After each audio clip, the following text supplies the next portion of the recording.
que tem a ver com você, o que tem a ver comigo, esse tema, essa correlação da estrela, magos e você e eu. Lembrando que a Bíblia nunca disse que são reis magos. A Bíblia nunca disse isso, que eram reis, tá? Inclusive colocaram o nome, acho que eu coloquei aqui embaixo, depois eu chego lá. Tem até 3 nomes que a Bíblia nunca disse. E magos, a gente quando fala mago, a gente pensa nos magos que fazem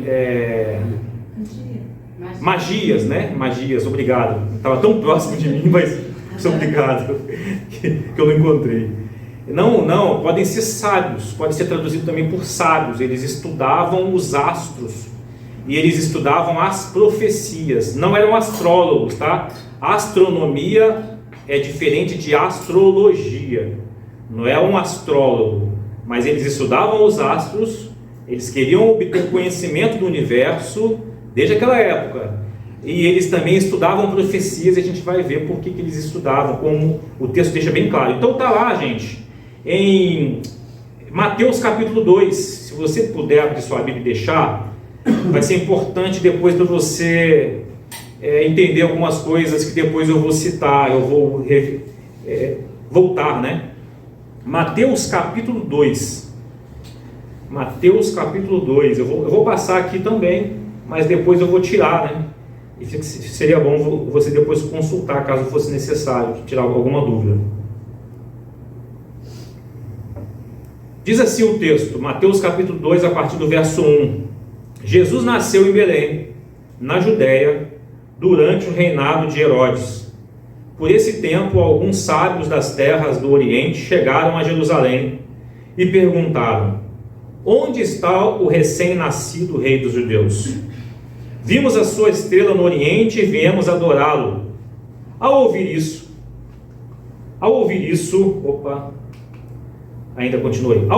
o rei Herodes ficou perturbado, e com ele todo o povo de Jerusalém. Herodes reuniu os principais sacerdotes, os mestres da lei, e lhes perguntou: onde está escrito que vai nascer o Cristo? Vai ser aonde? É isso que esse texto quis dizer. Onde está escrito na profecia aí que vai nascer o Cristo? Qual é o local físico? Aí os sacerdotes e os mestres da lei, os escribas, né, disseram: em Belém da Judéia, pois assim escreveu o profeta. E você, Belém, na terra de Judá, não é a menor entre as principais cidades de Judá, pois de você virá um governante que será pastor do meu povo Israel. Então Herodes convocou os sábios em segredo e soube por eles, os magos, né, os sábios, os 3, e soube por eles o momento em que a estrela tinha aparecido a eles. Aí ele diz assim: vão a Belém, procurem o menino com atenção, disse ele. Quando o encontrarem, voltem e digam-me, para que eu vá também e o adore. Né? Ao caoi, né? Ele questionou: quando é que vocês viram a aparição da estrela pela primeira vez? Aí ele calculou o tempo. Então de fato é o que está predito mesmo. Então vou mandar eles na frente. Vou fingir que vou adorar também, né? Mas a intenção é outra. E eles vão, né? Os magos, os sábios vão. Aí, após a conversa com o rei, os sábios seguiram o seu caminho, guiados pela estrela que tinha visto no Oriente. Ela ia diante deles, até que parou acima do lugar onde o menino estava. Quando viram a estrela, ficaram muito alegres. Ao entrar na casa, viram o menino com Maria, sua mãe, e se prostraram e o adoraram. Então abriram seus tesouros e presentearam com ouro, incenso e mirra. Verso 12. Quando chegou a hora de partir, retornaram para a sua terra por outro caminho, pois haviam sido avisados em sonho, para não voltar a Herodes. Depois que os sábios partiram, um anjo do Senhor apareceu a José em sonho. Levante-se, disse o anjo, fuja para o Egito com o menino e sua mãe. Fique até lá eu lhe dizer que volte, pois Herodes vai procurar o menino a fim de matá-lo. Naquela mesma noite, então, José se levantou, partiu com o menino e Maria, sua mãe, para o Egito, onde ficaram até a morte de Herodes. Cumpriu-se assim que o Senhor tinha dito por meio do profeta: do Egito chamei meu filho. Verso 16. Quando Herodes se deu conta que os sábios o haviam enganado, ficou furioso. Enviou soldados para matar todos os meninos de 2 anos para baixo em Belém e aos seus arredores, tomando por base o relato dos sábios acerca da primeira aparição da estrela. Com isso, cumpriu-se o que foi dito por meio do profeta Jeremias. Ouviu-se um clamor em Ramá, choro e grande lamentação. Raquel chora por seus filhos e se recusa a ser consolada, pois eles já não existem. Vejam bem, então daí a gente já vê de cara, só com essa parte aí, que os magos não aparecem no presépio, porque já tinha passado 2 anos quando eles encontraram Jesus. Já tinham passado 2 anos que eles tinham visto a estrela pela primeira vez, chamando-lhes a atenção. E aí o Herodes, peraí, já passou 2 anos, né? Então o que eu vou fazer? Eu vou mandar matar de 2 anos para baixo. Tá vendo como é que é? Né? Então já pode tirar os 3 lá do presépio. Eles não participam do momento do nascimento. Eles vão 2 anos depois. Ok? Então vamos lá. O nascimento de Jesus, a estrela e os 3 magos, os sábios e você. Nós vivemos nesse momento numa época muito fofa. É uma época de mensagens fofas, enviando nos grupos da família, né, as pessoas que gostam de mandar muita mensagem. Eu já tenho recebido algumas. Então, que a ceia seja farta, que a paz prevaleça em suas casas, o amor invada o coração de todos vocês. Feliz Natal, meus amigos. E aí vem: desejo um mundo cheio de corações felizes, alegres em paz. Aí eu procurei isso no Google, né, no Google Imagens. De centenas, aí apareceu uma, né? Ó, vinde e adoremos o Salvador. Né? De centenas, mas a maioria está falando empresas, né? Feliz Natal para você, obrigado por você ter estado conosco, confiado no nosso trabalho até aqui. Um Feliz Natal. Então, assim, mais ou menos nesses teores, né? Desejo que o seu Natal seja brilhante de alegria, iluminado de amor, de harmonia e completa paz. Isso é bom até, é bom os seres humanos.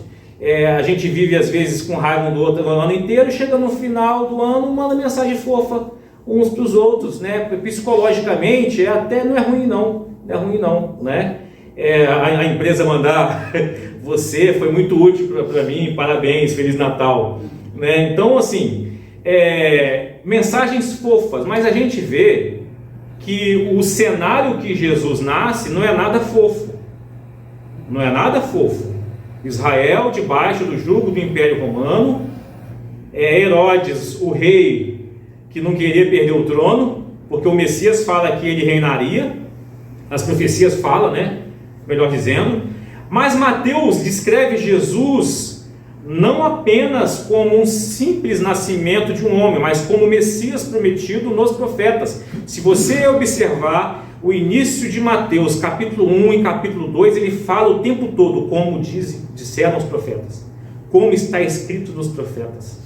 Ele cita o tempo todo isso. Então, a visita dos sábios, a visita dos magos, é um elemento central aí nessa apresentação do nascimento de Jesus, e mostrando a missão, a beleza da missão de Jesus.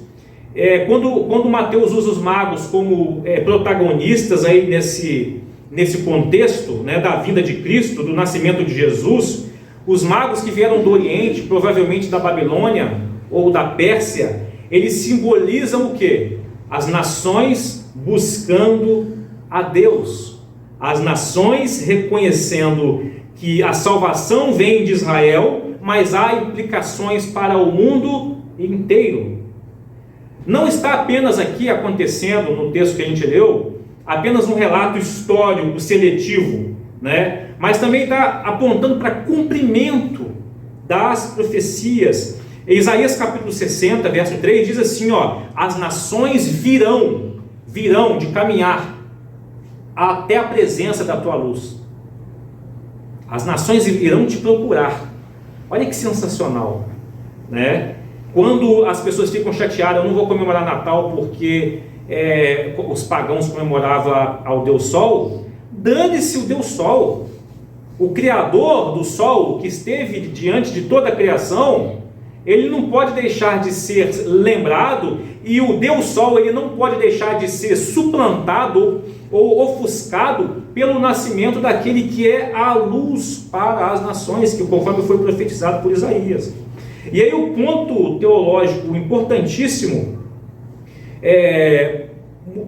muitos judeus rejeitaram Jesus, a grande parte, mas nações gentias, pessoas gentias, creram nas profecias que ele era o rei dos judeus e seria o rei das nações, reconhecer a soberania de Cristo. E aí a gente aprende 3 coisas com esse texto que a gente leu aqui.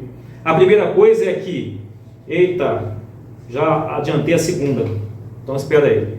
A salvação de Deus transcende, vai além das fronteiras de Israel, e ela é aberta a todos. Tem gente aqui ainda pensa que Jesus foi um acidente, ele foi crucificado pelos judeus, e por ter sido crucificado pelos judeus nesse incidente ou acidente, aí ele foi para as nações. Não, o projeto de Deus para as nações, para os gentios, é desde antes da fundação do mundo.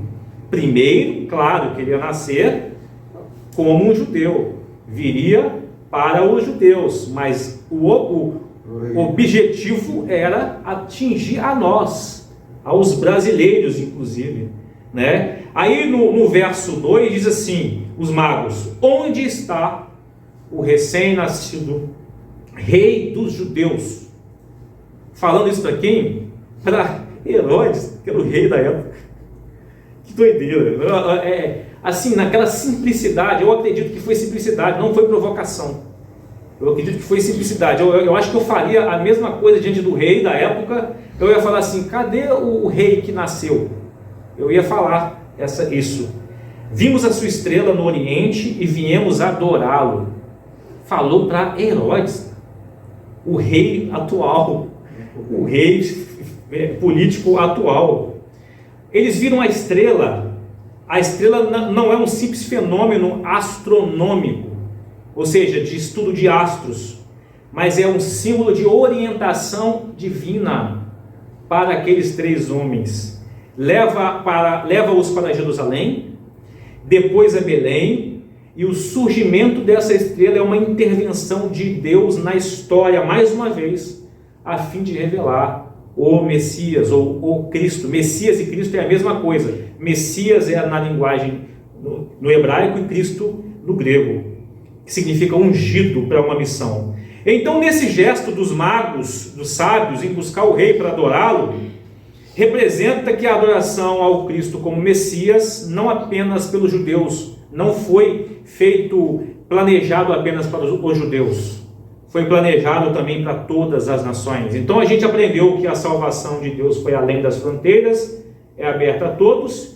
E a segunda coisa que a gente aprende aí nesse texto é que toda falsa aparência de devoção, na realidade, deseja Cristo morto.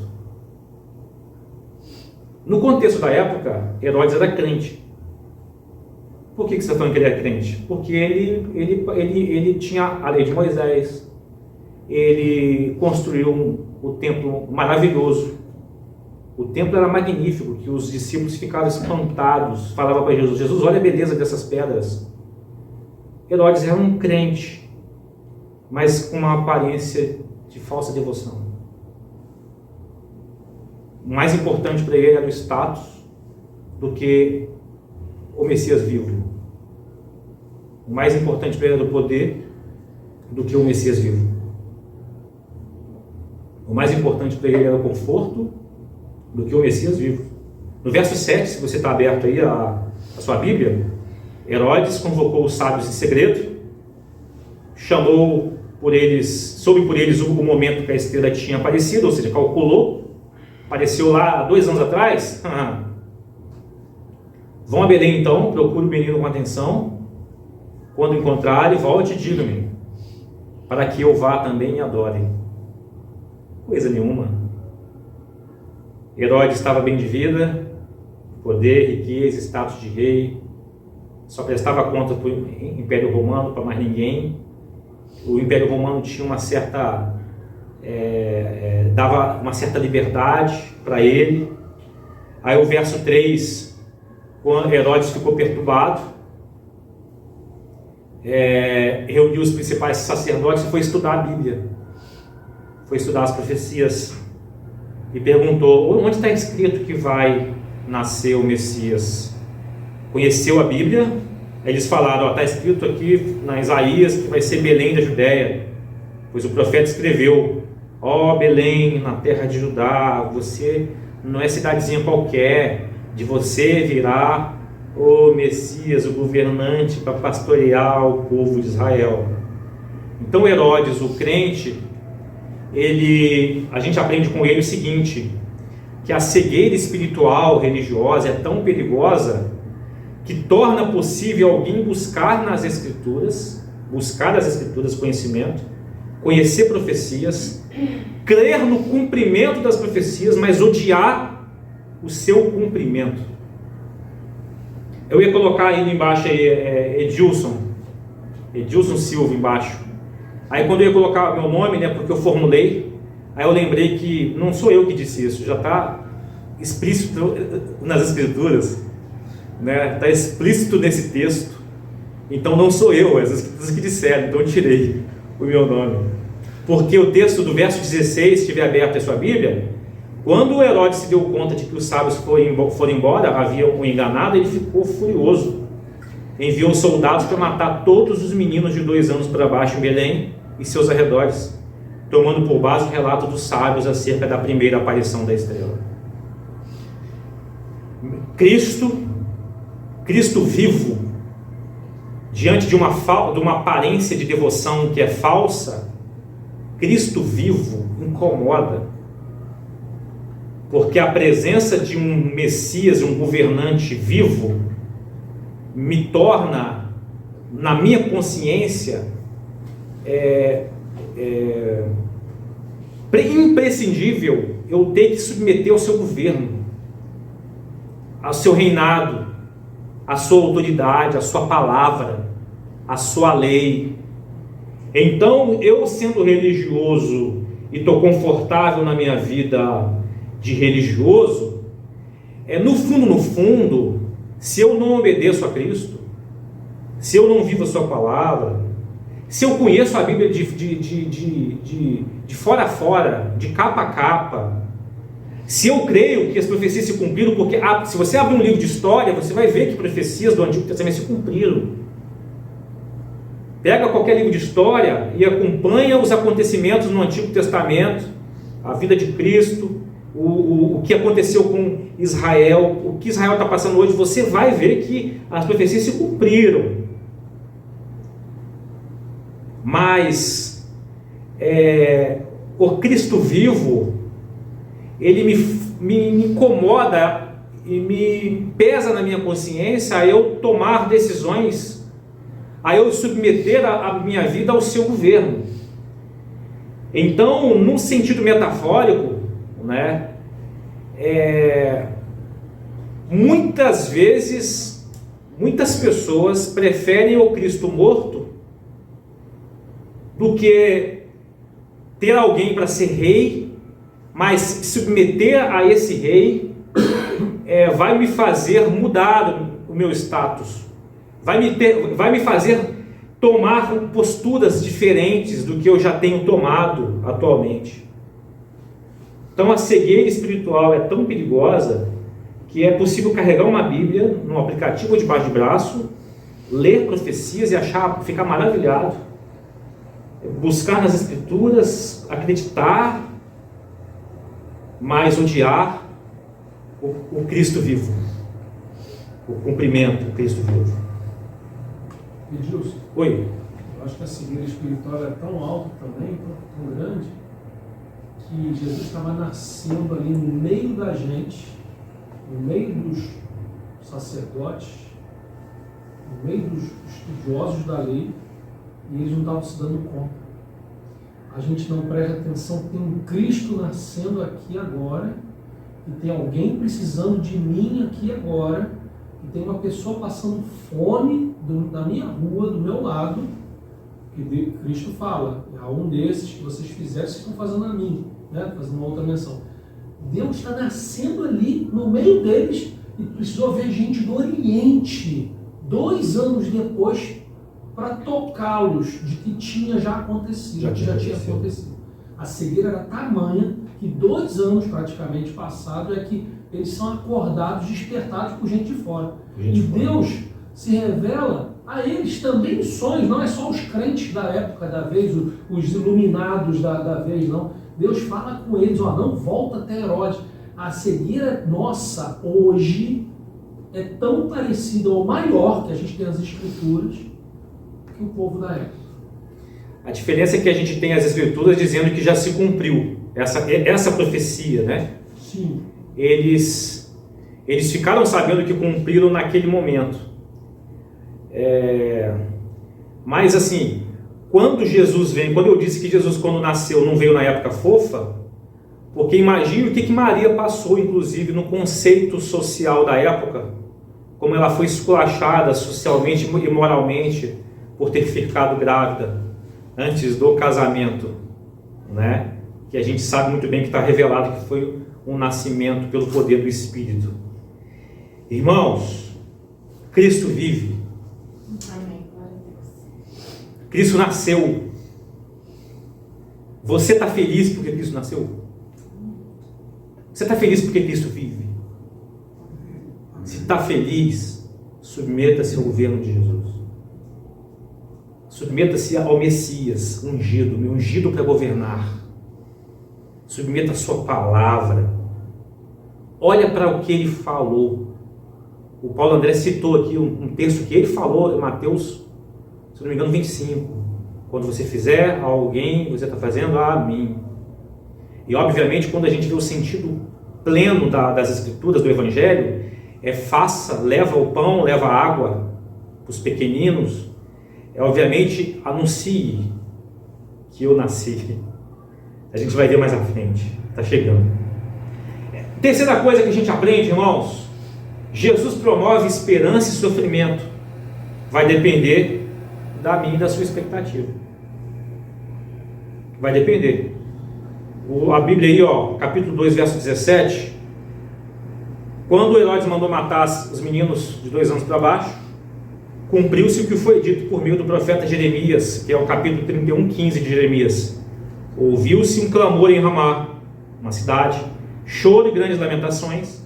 Raquel chora por seus filhos e se recusa a ser consolada, pois os seus filhos já não existem. Na tradição judaica, por que Mateus trouxe Raquel para cá? O choro de Raquel. Primeiro que está no profeta Jeremias. Olha, mais um cumprimento que Mateus cita.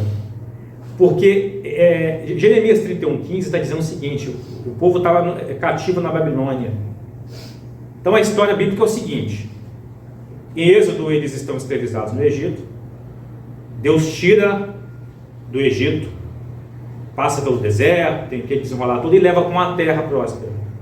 Quando chegaram na terra próspera, antes de chegar na terra próspera, Deus fala assim: Moisés, escreve uma música aí para você cantar.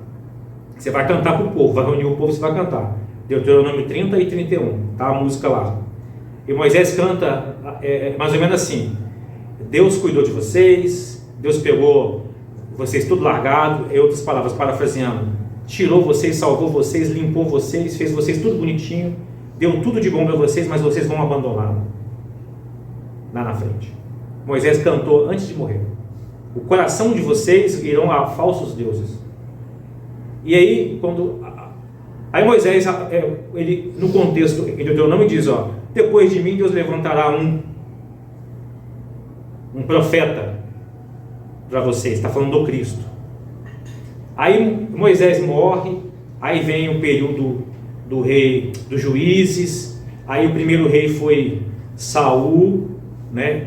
Porque rejeitaram Deus. Samuel, que era o juiz, ficou chateado: Deus, estão querendo um rei semelhante às outras nações.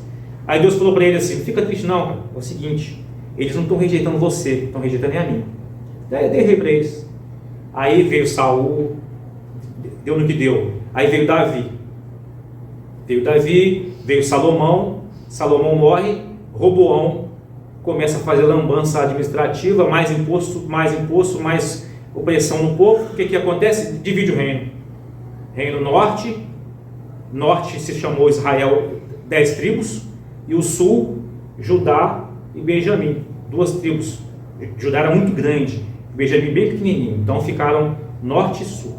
Então, quando você olhar na Bíblia, Israel, a partir de Salomão, na cronologia, norte 10 tribos, sul 2 tribos. Israel, que é a parte de cima, começou a desobedecer a Deus tendo reis ímpios. Judá, que é a parte de baixo, ainda tinha reis tementes. A parte de cima, o Senhor permitiu que o império assírio fosse lá e devastasse tudo.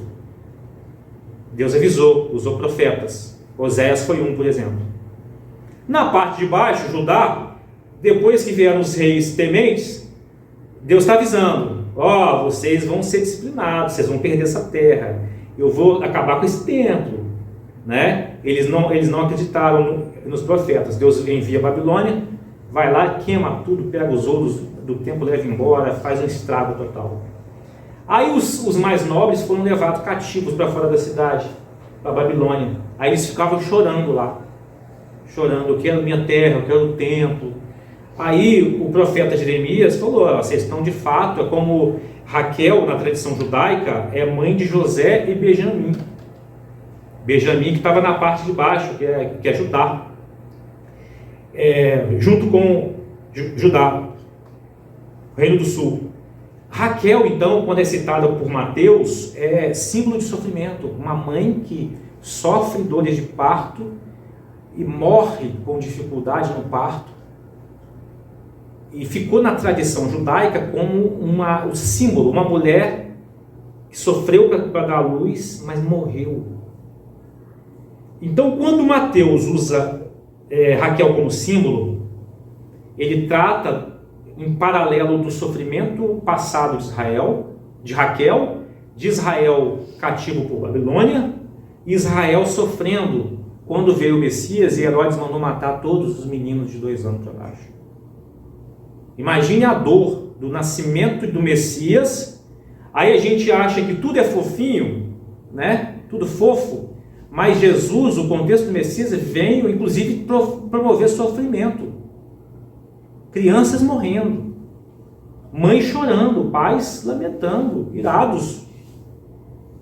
Ou seja, a vinda do Messias também foi marcada por tragédias acontecendo, lamentos. Mas o contexto mostra que uma esperança futura de restauração e de redenção.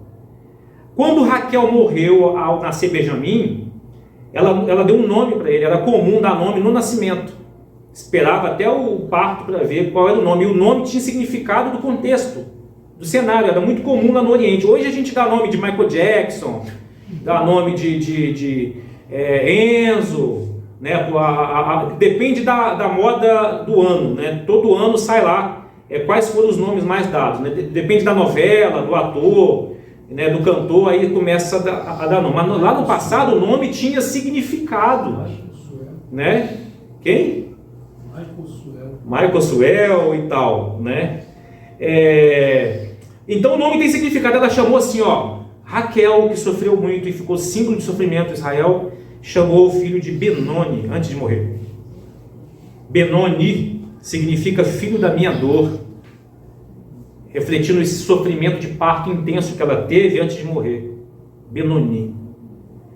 Aí o profeta Jeremias citou Raquel há mais de 500 anos antes de Cristo vir. Cita Raquel como mãe da nação que chora pelos filhos. Só que quando Raquel teve Benjamim, ela morreu, o pai mudou o nome. Não era Benoni. O pai mudou para Benjamim, que significa filho da mão direita ou filho da felicidade. Para tirar aquele fardo de cima daquele menino, né? Lembra da história de Jabes? Jabes, quando ele nasceu, trouxe muitas dores. Foi chamado de Jabes e dava tudo errado até que ele fez uma oração: Senhor, abençoa-me muitíssimo, alarga minhas fronteiras, que as tuas mãos estejam comigo, me livrando dos males e das dores. E Crônicas diz que depois que ele orou, ele se tornou o mais respeitado da sua família, né? Aí o pai, Jacó, né, muda o nome de Benjamim para Benjamim, que significa filho da felicidade. Irmãos, então a rejeição de Jesus, o contexto do nascimento de Jesus é marcado também por rejeição, forte rejeição, ao ponto de matar, de morrer crianças de 2 anos para baixo. O nascimento de Jesus no mundo perverso e pecaminoso trouxe sofrimento a outros. E quando a gente rejeita Jesus, ou a gente sofre, ou a gente provoca sofrimento nos outros. É isso que o contexto está nos ensinando.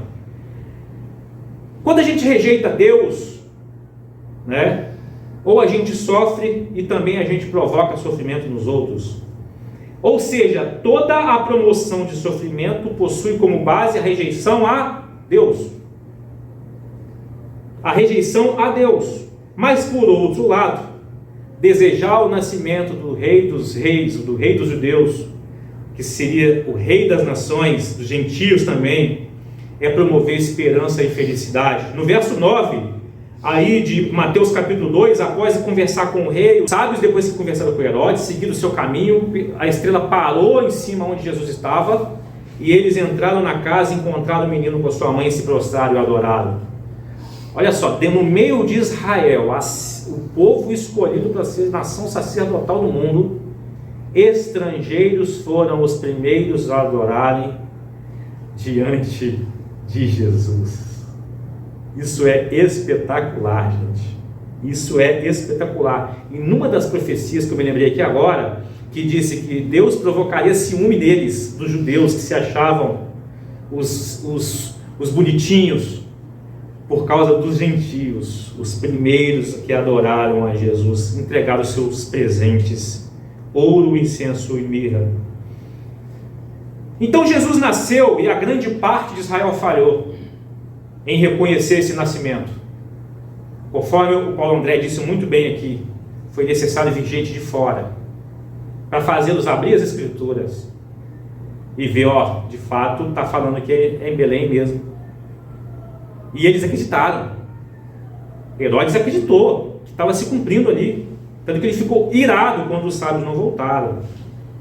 4.000 anos antes, esse povo que era escravo no Egito, há 4.000 anos antes do nascimento de Jesus, foram libertos, conforme eu disse aqui, não reconheceram a felicidade em Deus, não reconheceram que Jesus estava no governo. Antes da encarnação, ele estava no governo. Ezequiel capítulo 1, eu sempre cito isso, ele está no trono.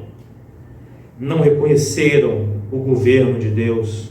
Aí o Herodes, o mauzão da época do nascimento de Jesus, ele pensando que suas ações cruéis o livraria da ameaça do Messias e Rei, que o obrigava a se prostrar diante de um filho de Deus, ele acabou cumprindo uma profecia. Na ameaça de Herodes a matar todas as crianças, o anjo apareceu a José, né, no verso 13, o anjo apareceu a José em sonho: levante-se, fuja para o Egito com o menino e sua mãe, fique até eu lhe dizer que volte, pois Herodes vai procurar um menino a fim de matá-lo. Naquela mesma noite, José se levantou, partiu com o menino e Maria, verso 14, e sua mãe para o Egito, onde ficaram até a morte de Herodes. Cumpriu-se assim o que o Senhor tinha dito por meio do profeta Oséias aí agora: do Egito chamei meu filho. Olha que interessante isso aqui, gente. De onde está o cumprimento? Onde está essa profecia que se cumpriu? Do Egito chamei meu filho. Oséias 11, Não sei se está muito pequenininho para você.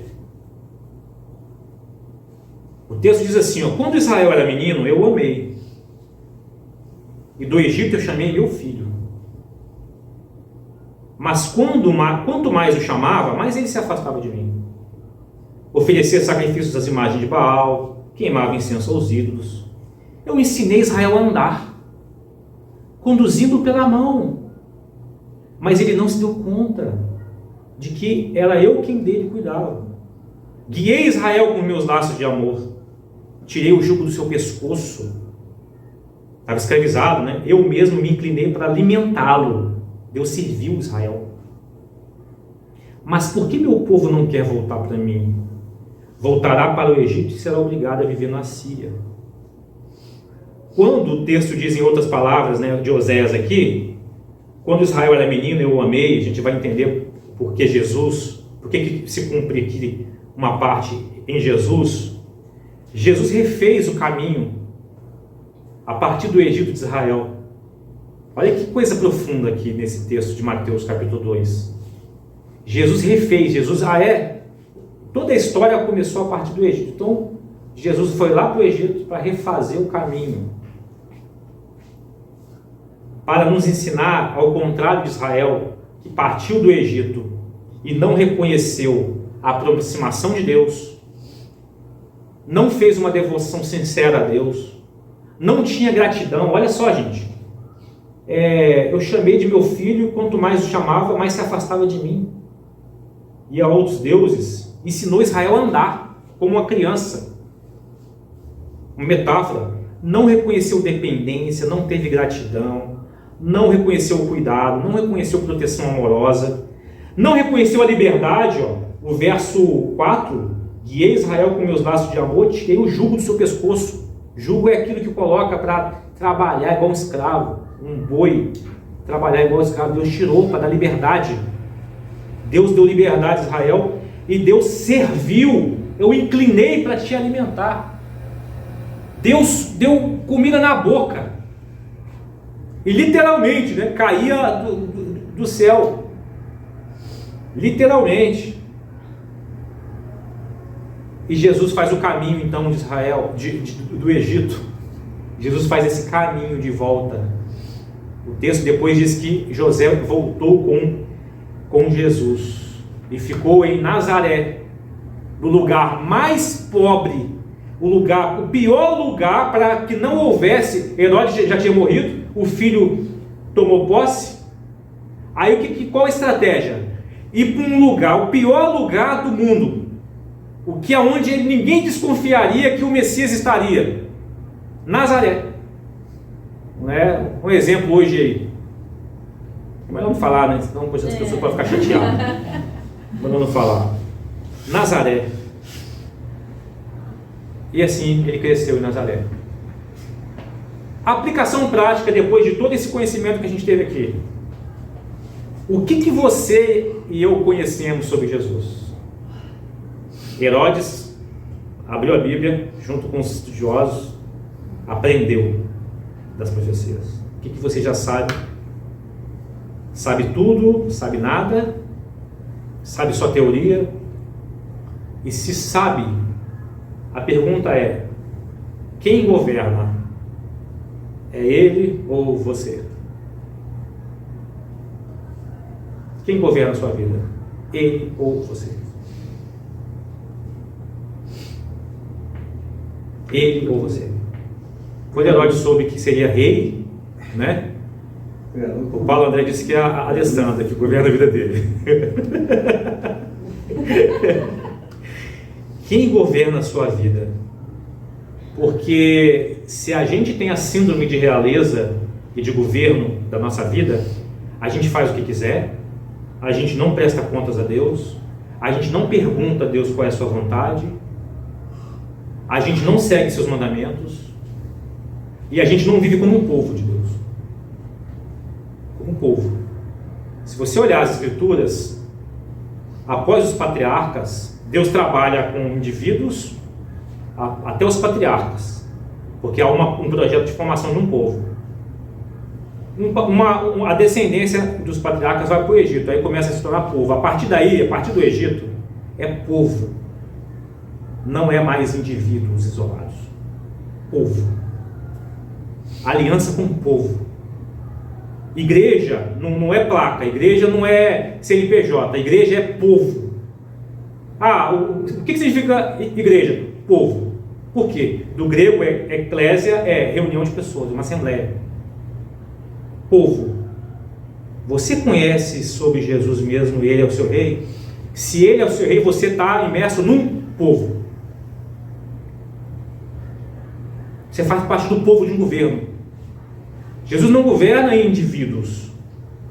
Os sábios, os magos, buscaram o conhecimento, seguiram a orientação divina à estrela. Eles seguiram a estrela, algo sobrenatural. Herodes também, cheio de conhecimento das profecias. Herodes tinha mais recursos do que os sábios. Os sábios tinham algo sobrenatural, né? O guia da estrela. Então é algo sobrenatural, poder divino ali. Estavam sendo guiados por Deus. Herodes estava com o conhecimento dos professores que abriram as profecias e falaram assim: é Belém, vai nascer em Belém, está aqui, ó. Porém, os sábios seguiram a orientação divina e Herodes seguiu a orientação do seu coração mau. Então não adianta a gente ter conhecimento das Escrituras e, ao invés de seguir a orientação divina, a gente seguiu o que manda nosso coração. Por quê? A gente não quer que Jesus governa. É melhor Jesus morto. Gilson, de maneira nenhuma eu penso nisso, eu quero isso não. Mas a prática da nossa vida testemunha isso. Qual é o resultado da minha e da sua expectativa a respeito de Jesus? Jesus nasceu, que ele permaneça vivo ou ele morra? Eu tenho um projeto, eu penso assim, minha opinião é dessa forma. Então Jesus morreu por você. Jesus promove esperança ou sofrimento? Jesus promove esperança ou sofrimento? Em muitos lugares promove sofrimento porque as pessoas estão com seu coração fechados.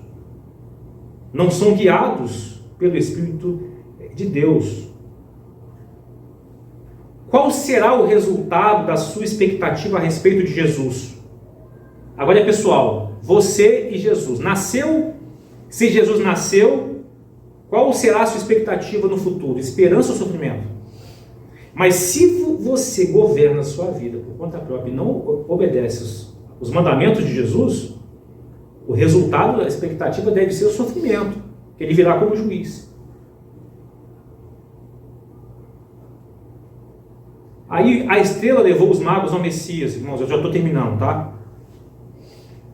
Levou a Jerusalém e depois a Belém. Hoje, o Espírito Santo nos leva ao Messias. A gente precisa seguir a orientação do Espírito Santo. A gente precisa desejar ouvir o Espírito Santo. Quantas pessoas estão ouvindo mais as coisas desse mundo, as ideias desse mundo, os desafios profissionais, quaisquer outras coisas, menos o Espírito Santo. Na era da tecnologia, a palavra do ano em inglês, a pesquisada, era mente podre. Mente podre. Por que mente podre? Pessoas que ficam o tempo todo rolando telas e vendo videozinho TikTok, dancinha. Porque mente podre, irmãos, o cérebro da galera está adoecendo. As pessoas não estão conseguindo mais raciocinar, absorver conhecimento conforme tem a capacidade de absorver. Se a palavra do ano é cérebro podre, devido a excesso de informações inúteis, repetitivas, que não faz o cérebro se fortalecer, e para ouvir a voz do Espírito Santo, que ele toca aqui no intelecto, como que está a nossa geração? O Espírito Santo nos leva ao Messias. João capítulo 15, mas eu enviarei a vocês, verso 26, 15 e 26, eu enviarei a vocês o encorajador, o Espírito da verdade, ele virá do Pai, ele testemunhará a meu respeito. Vocês devem testemunhar a meu respeito, porque vocês estão comigo desde o início. Ou seja, o Espírito Santo testemunhará de que Jesus está vivo, de que Jesus nasceu, de que Jesus deve nascer no nosso coração. É o Espírito Santo que promove esse novo nascimento. Os magos tiveram a estrela, nós temos o Espírito Santo. Agora, o que tem a ver os magos, a estrela e o Espírito Santo e você? O texto de João capítulo 15, 27, vocês também devem testemunhar ao meu respeito. Você é ponto de sinalização para as pessoas chegarem até Jesus. Até o nascimento de Jesus, você é responsável. Jesus disse: e vocês devem testemunhar a meu respeito, porque estão comigo desde o início. Se eu e você não testemunhamos sobre o Cristo para as pessoas, Herodes vai testemunhar? Os integrantes da indústria da religião vai testemunhar sobre o Cristo verdadeiro? Eles vão apresentar um falso Cristo, porque eles não aceitam o governo de Cristo. E testemunhar, irmãos, do grego, tem a ver com martírio. Estar pronto para sofrer, por você ser a estrela também, que vai direcionar pessoas até a Jesus. E se for possível, eles te matarem, que morra. É isso que Jesus está ensinando em João capítulo 15. Porque ele disse assim, lá no verso 25, odiaram-me sem motivo, e vão odiar vocês também. João capítulo 15. Por que me odiaram sem motivos? Por que Herodes odiou Jesus? Por que Jesus disse odiaram-me sem motivos? Não havia motivos em Jesus para as pessoas criarem ódio dele. O motivo é que estava dentro do coração das pessoas. Elas não querem se submeter ao reinado, ao governo de Jesus. Por isso que Herodes odiou o Cristo. Daí, para a gente já encerrar, Filipenses capítulo 2. Assim, meus amados, como sempre vocês obedeceram. Jesus nasceu para você? Obedeçam. O testemunho se nasceu é se a gente obedece ao Cristo. Não apenas em minha presença, Paulo falou, porém muito mais agora na minha ausência, vocês continuam obedecendo. Ponham em ação a salvação de vocês com temor e tremor. Pois é Deus que efetua em vocês tanto querer quanto realizar, de acordo com a boa vontade dele. Façam tudo sem queixas e nem disfunções, ou seja, viver como igreja, como povo, para que venham a tornar-se puros e irrepreensíveis, filhos de Deus inculpáveis no meio de uma geração corrompida e depravada, na qual vocês brilham como estrelas no universo. O testemunho do nosso brilho em Jesus leva pessoas até ao Cristo, retendo firmemente a palavra da vida, e assim no dia de Cristo eu me orgulharei, o dia de Cristo, o dia do juízo, eu me orgulharei de não ter corrido, nem me esforçado inutilmente. Os magos tinham a estrela do astro, nós temos o Espírito Santo, e Deus nos chama para ser estrelas que brilham no mundo pervertido e corrompido, para que pessoas vejam Jesus. Cristo é o seu Rei. Jesus nasceu, está vivo para você. De qual povo? Se ele está vivo, a gente obedece. E um dos mandamentos é: seja meu povo, esteja ligado, sejam discípulos, tome a sua cruz e siga-me. Deus nos chama para trocar o meu nome e o seu nome para filhos da felicidade. Benjamim, filho que causou dor e sofrimento. Raquel, Deus troca nosso nome para filho da felicidade. Ontem eu participei de um casamento, e o fechamento da mensagem do casamento, eu olhei para a noiva fazendo esse casamento e disse que o propósito dela ali presente como noiva, o propósito dela de presente como noiva, o motivo de um casamento cristão é para ilustrar Deus se alegrando o dia que vai encontrar com um povo, que é chamada noiva, na sua grande expectativa do dia que o povo será reunido diante dele. Aí tem uma profecia de Isaías capítulo 62, verso 5, que diz assim, ó: Deus se alegrará por você, como o noivo se alegra com a sua noiva. Deus se alegrará por você, como o noivo se alegra por sua noiva. Isaías 62, verso 5. Que o Natal não seja apenas troca de mensagens fofas. Que o Natal seja Natal Cristo vivo. E Cristo vivo é obediência ao seu governo. Não sejamos como Herodes, que prefere Jesus morto do que se submeter, do que sair do seu próprio trono. E não se engane, todos nós somos corações duros. As nações caminharão à sua luz. Que eu e você caminhemos à luz de Jesus. Que eu e você caminhemos em direção a Jesus, ao seu governo. Preste contas a Jesus. Converse com Jesus. Jesus, a minha situação hoje te agrada? O meu tipo de pensar, a minha filosofia de vida, o meu comportamento como servo, eu vivo como um povo? Faça perguntas a Jesus, dialogue com Jesus, você tem acesso.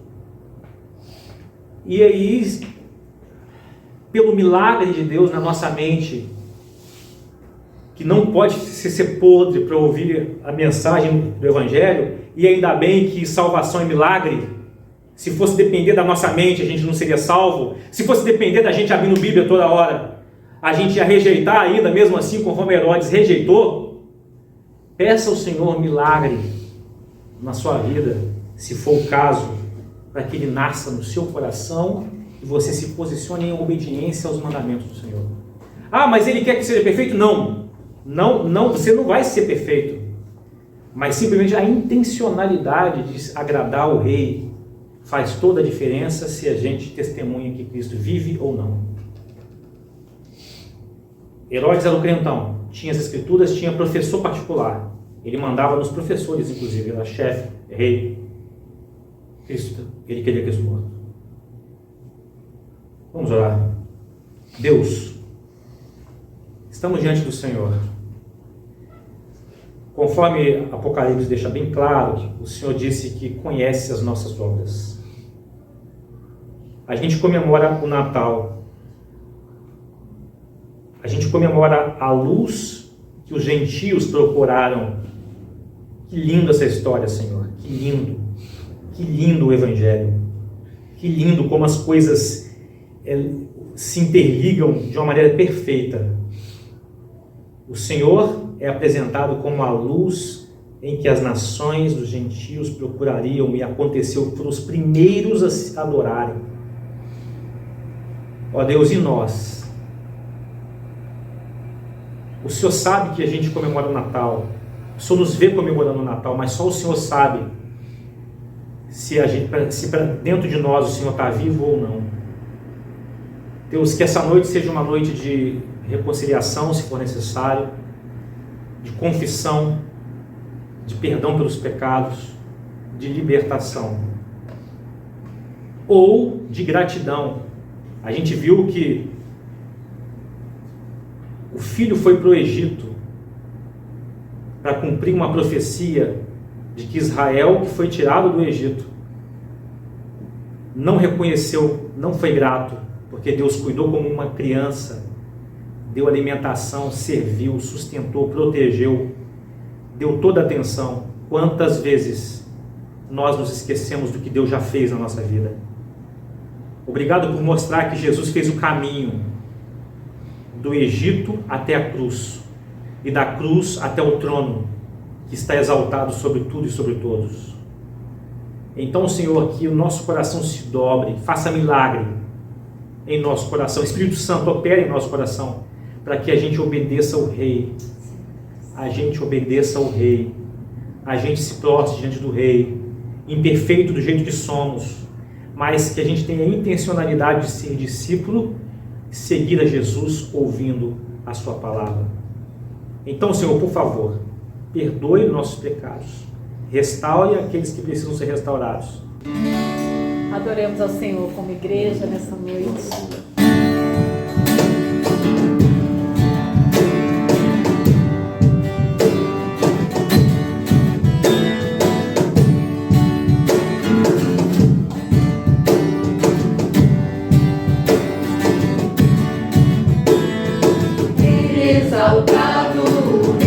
Exaltado no céu, eu louvarei. Ele exaltado para sempre, exaltado seu nome. Louvarei.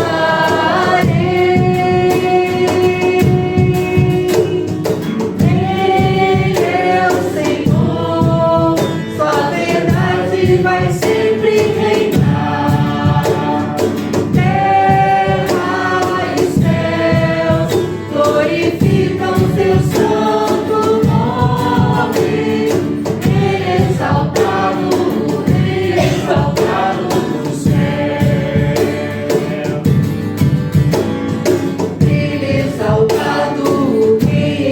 Exaltado no céu, eu louvarei. Ele exaltado para sempre, exaltado seu nome. Louvarei.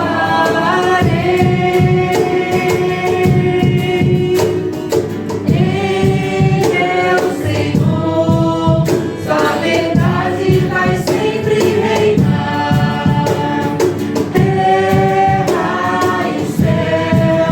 Glorificam seu santo nome. Ele exaltado, Rei exaltado no céu, para sempre. Ele exaltado, Rei exaltado no céu, aleluia. Rei exaltado no céu. Que Ele seja exaltado também nas nossas vidas. Amém.